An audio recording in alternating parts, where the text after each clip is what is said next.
Welcome to Vocation Series by NET Canada. These are the stories of people who have served as a NET missionary and gone on to serve Christ and His church through their lives. My name is Sister Rose Clare of the Immaculate Heart of Mary. I am a member of the Queenship of Mary community based in Ottawa, Ontario, and I'm also a NET alumni. I served on the years of 2012-13 and 2013-14. How did God work through your year on NET Canada to help you find your vocation? Yeah, my 2 years of NET were amazing, completely life-changing. I had so many beautiful moments to grow in deeper relationship with the Lord and with my teammates. Have grown in ways that I never thought I would. And I guess in terms of my vocation, it has completely helped me prepare for my vocation in many different ways. One in particular, my prayer life was not very solid before I went on NET, and NET really gave me a way to go deeper in prayer and to make that prayer life solid and constant and faithful. And in terms of my vocation, that's really important because, for one, I was able to then learn what it means to listen to the voice of God and to recognize His voice when He called, and then also to build that foundation for what is going to be my relationship with Him, my spousal relationship with Him, especially in religious life, is very important. It's everything. So having built that prayer life on NET has really laid a very strong foundation for my vocation. And also just in little small ways being able to taste little glimpses of the evangelical counsels, the vows of poverty, chastity, and obedience. So, we're given a modest stipend, encouraged to live a missionary lifestyle. We're not allowed to date on our year of NET, so really encouraged to set appropriate boundaries with our brothers, to really see them as brothers and really have that heart to focus on the Lord for that year. So that really helped in developing the self-control and the, what it takes to live the vow of chastity. And then for obedience, I know there were definitely times when I, on NET, wanted to do something really badly, wanted to do a particular ministry really badly, but for the good of the team and for the good of the ministry, my team leaders prayed and discerned that it was not the right timing for that. And so in obedience, I was able to practice that obedience, really just, surrender my own will, surrender my own desires for the good of the team and the good of the ministry. So those are just a few ways that NET has helped me prepare for my vocation. What impact does NET have on your vocation today? My vocation to the Queenship of Mary community in particular has been really affected by my involvement with NET, in the sense that our mission is to assist our Blessed Mother in building a spiritual army to gather her children from the darkness and bring them back into God's marvelous light. And so our mission with the Queenship of Mary is very much a mission of evangelization, through a ministry of presence, which is very much how NET ministers as well.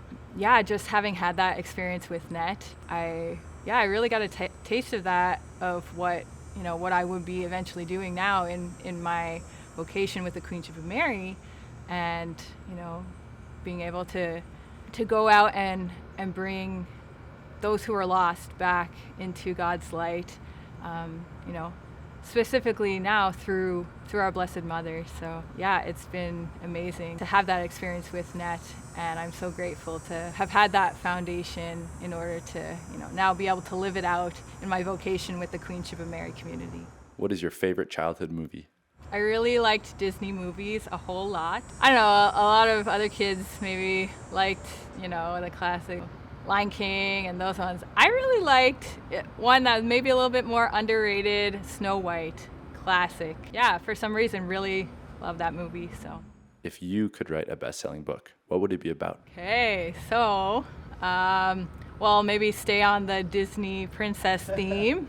I always kind of had this idea for this book Well, since I entered religious life, like a book for little girls, it would be called Vatican Princesses. You know how girls just love Disney princesses and, they love the different dresses and that kind of thing. Well, I kind of had this idea of having a book where it would be all the different orders of different sisters around the world, and they could really kind of look at the different habits, and that would be interesting to them.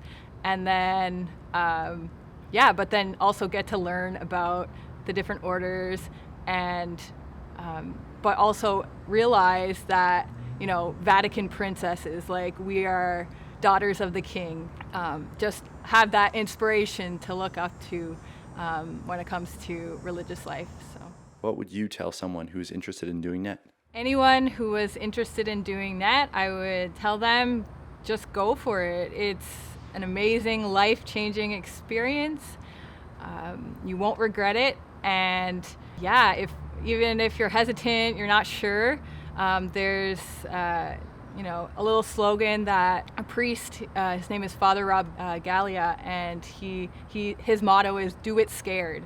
So even if it's kind of overwhelming, it's totally worth it, and it's just a chance of a lifetime to receive so much from God that He wants to give, and to really grow in your faith, but then also to overflow that love of God to others, and to hopefully bring back the young people who are so in need of God's love and so in need of just that knowledge that He loves them.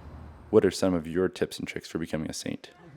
Yeah, I like that question. Yeah, tips and tricks. I don't know if they're tips and tricks, but not a saint yet, but on the way. Just realizing, accepting, and embracing my inner poverty, I think would probably be the thing that I would want to work on the most. It's a huge part of our journey of sainthood, and because it's realizing that God is God and we're not, and just to let Him do it, let Him make us a saint, because we can't do it on our own, and to remember that it's not about us. I'll take a little tip from Blessed Dina Belanger. Her motto was love and let Jesus and Mary have their way. I think that kind of sums up really what it takes to become a saint. So, I want to discern my vocation. Where do I start? Excellent question. I was thinking about this, and kind of like an acronym that popped into my head: mopeds. Okay? The moped is going to help you travel more quickly and more easily along the path towards your vocation. Okay? So if you remember that. So mopeds, M, Mary. So entrusting your vocation to Mary, game changer. Seriously, I did it. It was a game changer. It was amazing. O, openness. Having an open heart to whatever God would have planned for you. That's the first step, really. P is prayer. Really, like I was saying earlier, developing that solid prayer life to learn how to listen to God, and if possible, making daily mass part of that as well. E, explore. So exploring different vocations, if it's religious life you're kind of feeling a tug towards, or priesthood or whatever, check that out. If it's marriage, start dating. It's just exploring the different vocations to see what God is kind of stirring in your heart in that regard. D, director. Finding a spiritual director. Very important. I didn't have one before I discerned my vocation. Not that it's impossible to discern your vocation without one, but it's very extremely helpful to have a spiritual director to bounce things off of and to confirm different things that you're feeling within your heart. And finally, surrender. Surrendering to God's will, whatever it might be, and surrendering to His timing as well, because it's all about God's timing when it comes to your vocation. So that's my little mopeds acronym to help you zoom towards your vocation.